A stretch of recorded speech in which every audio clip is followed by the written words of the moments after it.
पाकिस्तान अपने total GDP का 1% से कम केयर के ऊपर खर्च करता है। सरकारी हॉस्पिटल वाले 4 दिन इस चीज के ऊपर ही लगा देते हैं कि इस बंदे को बीमारी क्या है, लेकिन प्राइवेट हॉस्पिटल वाले तब तक आपका इलाज करेंगे जब तक आपकी जेब के अंदर पैसा है। आज की वीडियो में हम स्टेप बाय स्टेप समझने की कोशिश करेंगे कि पाकिस्तान का हेल्थ इंफ्रास्ट्रक्चर काम किस तरह से करता है, रिसोर्स डिस्ट्रीब्यूशन किस तरह से होती है, स्पेशली अर्बन और रूरल एरियाज के अंदर इंफ्रास्ट्रक्चर किस तरह से काम करता है, पाकिस्तान हेल्थ सेक्टर के अंदर क्या क्या चैलेंजेस और इश्यूज हैं। इन सारी चीजों को आज की वीडियो में हम स्टेप बाय स्टेप समझने की कोशिश करेंगे।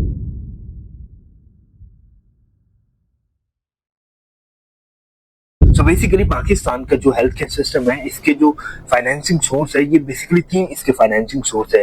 नंबर 1 इसको गवर्नमेंट सपोर्ट करती है, नंबर 2 इसको प्राइवेट सेक्टर सपोर्ट करता है, और नंबर 3 कोई डोनर या ऑर्गेनाइजेशन किसी भी हेल्थ केयर सिस्टम को सपोर्ट करता है, जिसमें WHO यानी वर्ल्ड हेल्थ ऑर्गेनाइजेशन है या फिर वर्ल्ड बैंक है। ये सारे डोनर किसी भी हेल्थ केयर सेक्टर को डोनेट करते हैं। फिस्कल ईयर 2025 की अगर बात की है तो पब्लिक सेक्टर डेवलपमेंट प्रोग्राम के थ्रू पाकिस्तानी हेल्थ सेक्टर के अंदर लगभग 925 बिलियन रुपीज एलोकेट किया गया। अब ये 924 बिलियन जो थे ये फेडरल और प्रोविजनल दोनों गवर्नमेंट के लिए थे, जिस वजह से पंजाब के हिस्से में लगभग 551 बिलियन रुपीज आए, खैबर पख्तूनख्वा के हिस्से में लगभग 143 बिलियन रुपीज आए, सिंध के हिस्से में 134 बिलियन रुपीज आए, जबकि बलोचिस्तान के हिस्से में 42 बिलियन रुपीज आए। अब पाकिस्तान की टोटल जो पॉपुलेशन है 2024 के अकॉर्डिंग वो 24 करोड़ है, और पाकिस्तान के पास टोटल 1696 हॉस्पिटल है। बेसिक हेल्थ यूनिट की बात की जाए तो पाकिस्तान के पास 5434 बेसिक हेल्थ यूनिट है।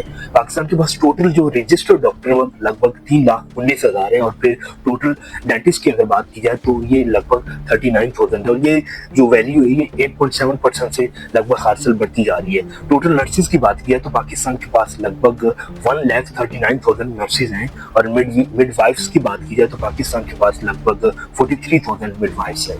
लेडी हेल्थ वर्कर फोर्स की बात की जाए तो पाकिस्तान के पास लगभग 29,000 के करीब lady health worker force available है। पाकिस्तान के अगर टोटल जीडीपी की अगर बात की जाए तो पाकिस्तान ने 2020 में 1.1% टोटल जीडीपी का अपने हेल्थ केयर सेक्टर के अंदर इन्वेस्ट किया। 2021 में लगभग 1.1% अपने टोटल जीडीपी का खर्च किया, और 2025 में ये नंबर मजीद कम हो गया। पाकिस्तान ने अपने टोटल जीडीपी का 2025 के अंदर 0.9% इन्वेस्ट किया, लेकिन अगर WHO यानी वर्ल्ड हेल्थ ऑर्गेनाइजेशन की रिकमेंडेशन को देखो तो ये नंबर 5% तक होना चाहिए। यानी WHO की रिपोर्ट के अकॉर्डिंग और इनकी रिकमेंडेशन के अकॉर्डिंग पाकिस्तान को अपने टोटल जीडीपी का 5% हेल्थ सेक्टर के अंदर इन्वेस्ट करना चाहिए। और यही रीजन है कि लो इन्वेस्टमेंट और लो बजट होने की वजह से पाकिस्तान के बहुत सारे hospitals, shortage of doctor, infrastructure shortage, medicine shortage, equipment shortage जैसे बड़े बड़े मसाइल का सामना करना पड़ता है।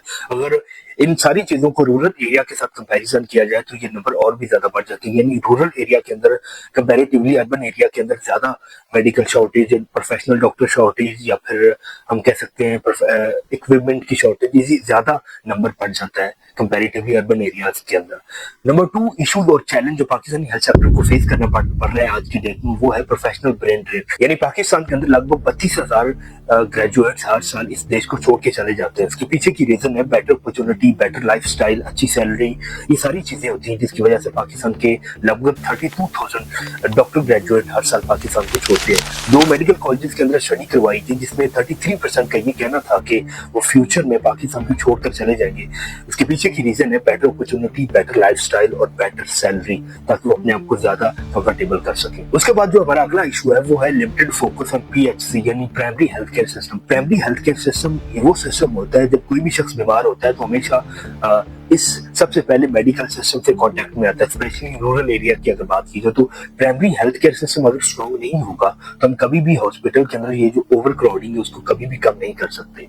सो इसको लेकर पाकिस्तानी गवर्नमेंट ने बहुत सारे प्रोग्राम शुरू किए, जिसमें लेडी हेल्थ वर्कर है यानी LHW प्रोग्राम है, फिर मलेरिया कंट्रोल प्रोग्राम MCP है, टीबी सेंटर बनाए और टीबी को कंट्रोल करने के लिए बहुत सारे प्रोग्राम शुरू किए। अगर इन सारी चीजों को दूसरे देशों के साथ कंपेयर किया जाए तो पाकिस्तान का rural health care system comparatively बहुत लो है, और इसके अंदर कोई इतनी खास इंप्रूवमेंट नहीं है। दैट इज द रीजन कि वहाँ पर कोई ना तो प्रोफेशनल इक्विपमेंट है, ना डायग्नोस्टिक मशीन्स अवेलेबल है, ना ही प्रोफेशनल डॉक्टर अवेलेबल है और ना ही कोई प्रोफेशनल स्टाफ मौजूद है, स्पेशली रूरल एरियाज के अंदर जो प्राइमरी हेल्थ केयर सिस्टम होता है और हेल्थ चेकअप सिस्टम होता है हमारे रूरल एरियाज के अंदर। उसके बाद जो सबसे बड़ा मसला है पाकिस्तान हेल्थ केयर सिस्टम के अंदर वो है अनइक्वल सोर्स डिस्ट्रीब्यूशन।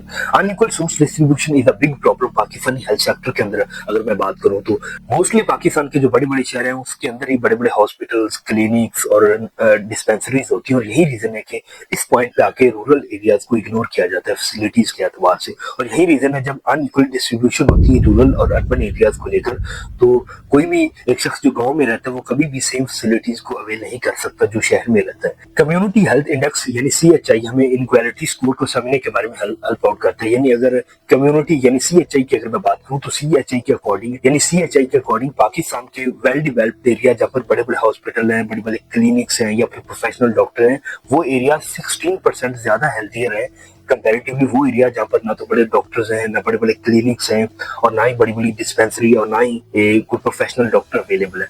सो जहाँ पर डेवलप्ड एरिया है वो ज्यादा हेल्थियर है एज कंपेरेटिवली दूसरे एरियाज के।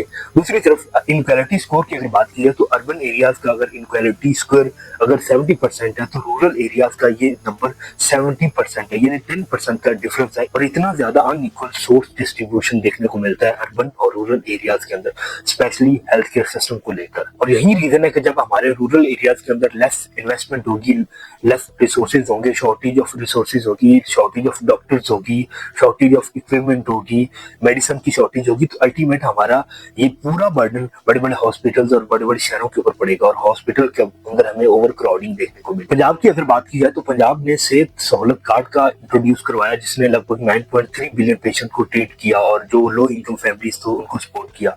KPK यानी खैबर पख्तूनख्वा की अगर बात की जाए तो जिसने सेहत कार्ड प्लस का इंट्रोड्यूस करवाया लगभग, जिसने 6.9 बिलियन वर्थ की ट्रीटमेंट की। सिंध की अगर मैं बात करूं डेटा के अकॉर्डिंग तो सिंध ने अपने बेसिक हेल्थ यूनिट यानी BHU को अपग्रेड करने की कोशिश की है। और फिर बलोचिस्तान की अगर मैं बात करूं तो बलोचिस्तान ने मोबाइल हेल्थ यूनिट का आगाज किया, फिर 1122 जैसी इमरजेंसी सर्विसेज का भी आगाज किया ताकि वो लो इनकम फैमिलीज तक पहुंच सके। लेकिन इन सारे डेटा को कंपैरिजन दूसरे देशों के साथ किया जाए तो पाकिस्तान का स्पेशली हेल्थ केयर सिस्टम जो है रूरल एरियाज के अंदर कोई इतनी खास इंप्रूवमेंट देखने को नहीं मिली। बेसिक हेल्थ यूनिट के अंदर जो मैक्सिमम इक्विपमेंट है वो या तो आउटडेटेड है, वो आज की डेट में वो किसी काम के नहीं है, मेडिसिन आउटडेटेड है, बहुत सारी ऐसी चीजें जो आउटडेटेड है जिनका आज की डेट से कोई लेना देना ही नहीं। और यही रीजन है ये सारे प्रोग्राम शुरू होने के बावजूद भी पाकिस्तान का जो रूरल हेल्थ केयर सिस्टम है वो बहुत ज्यादा पीछे है कंपेरेटिवली अगर दूसरे देशों के मुकाबले अगर इसको कंपेयर करें। और यही रीजन है लो इंफ्रास्ट्रक्चर, लो स्पेंडिंग और यही रीजन है मैक्सिमम जो हमारे हेल्थ केयर सिस्टम के अंदर फंड किया जाता है वो हमेशा प्राइवेट पॉकेट के थ्रू फंड किया जाता है।